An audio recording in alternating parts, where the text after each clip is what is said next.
Desde sus inicios, se ha hablado de la saga de Halo como un pionero en los first-person shooters, posicionándolo no solo en lo más alto de su género, sino como un referente claro de cómo se debe realizar una saga de videojuegos. Halo, hoy, es memorable por varias razones. Entre ellas está el hecho de que se logró construir un universo original y reconocible para establecer todas las aventuras de nuestro héroe. A partir de esto, y como complemento para crear un gran juego, nos encontramos con la manera en la que se hacen las historias. Si vas a crear un videojuego, debes tener en cuenta desde el principio el cómo vas a contar tu historia. Si solo tienes claras las mecánicas de juego y no el cómo vas a incorporar tu narrativa, es probable que sufran una desconexión a la hora de llevar a cabo el título. Por ejemplo, piensa en Mario Bros.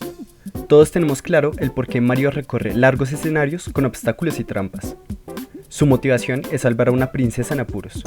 No es la narrativa más profunda, pero funciona como conector para dar una motivación superficial a lo que en verdad le importa al juego: su jugabilidad. Por otro lado, podemos hablar de juegos como The Last of Us o Life is Strange, juegos en los que la narrativa parece ser la que dicta el cómo se debe jugar y no es un simple añadido sin trasfondo. En estos videojuegos se explora de una manera más cinematográfica las historias, sin dejar de lado lo jugable, claro está. Ahora bien, ¿por qué Halo? Pues bien, esta saga, y más específicamente sus 3 primeros juegos, tienen algo en particular. Algo que, siendo sinceros, puede ser una coincidencia de diseño no planeada por los desarrolladores de Bungie, pero que para nosotros es un detalle fascinante y es la clara muestra de que la narrativa en un videojuego se puede manejar directamente en el gameplay, sin dejar completamente de lado al jugador. Ahora sí, sin más, somos Gamefield, y hoy hablaremos del jefe maestro y su inmersión indirecta con el jugador. Las cinemáticas son un recurso cinematográfico que funciona como alivio narrativo en los videojuegos. Estas tienen distintas funciones, pero por lo general son un corte directo del juego, en el que el jugador deja el mando para enfocarse al 100% en la historia. Este recurso está sacado del cine, usando gran variedad de técnicas como planos, escenas, cortes y demás, todo con el fin de crear una narración sólida.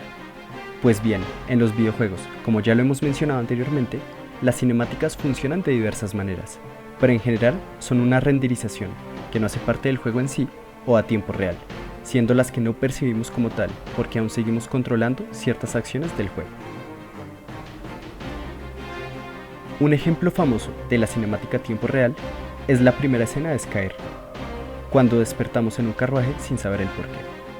Todo esto acompañado de los scripts, que son situaciones definidas en el desarrollo para que sucedan en cierta parte del juego y que no puedan evitarse, ya que están programados para que ocurran sí o sí.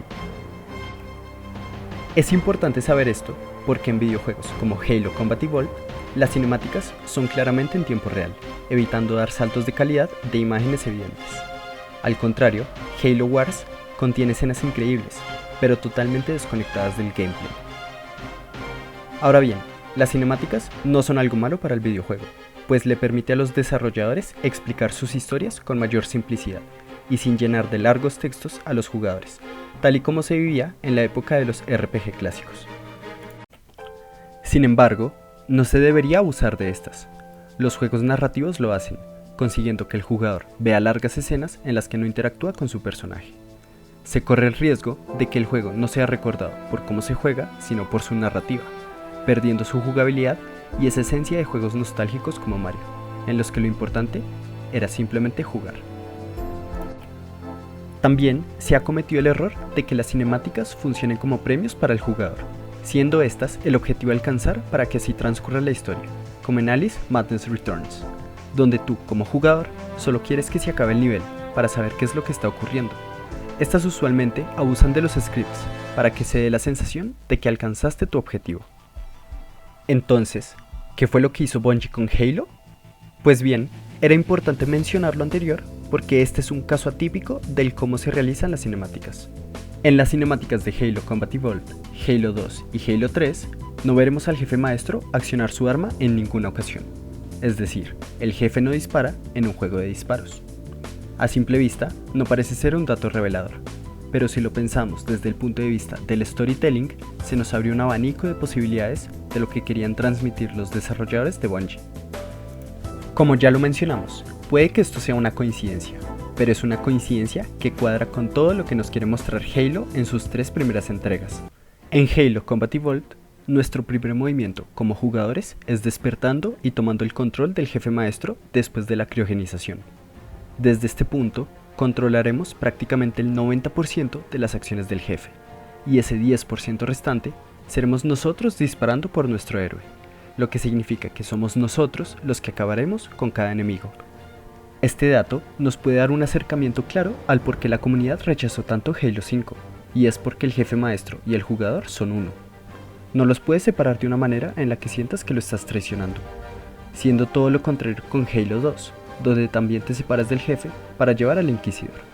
Pero este tiene unos objetivos diferentes a los de Locke en Halo 5 Guardians.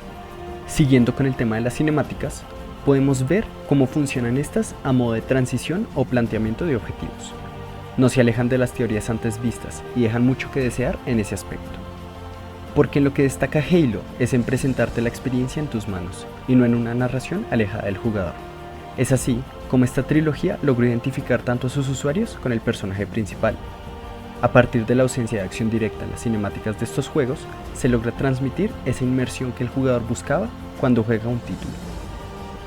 El ejemplo de esto está en el combate final de Halo 4, donde la acción transcurre en una cinemática a tiempo real, alejándose de lo que transmitieron los 3 títulos anteriores a este.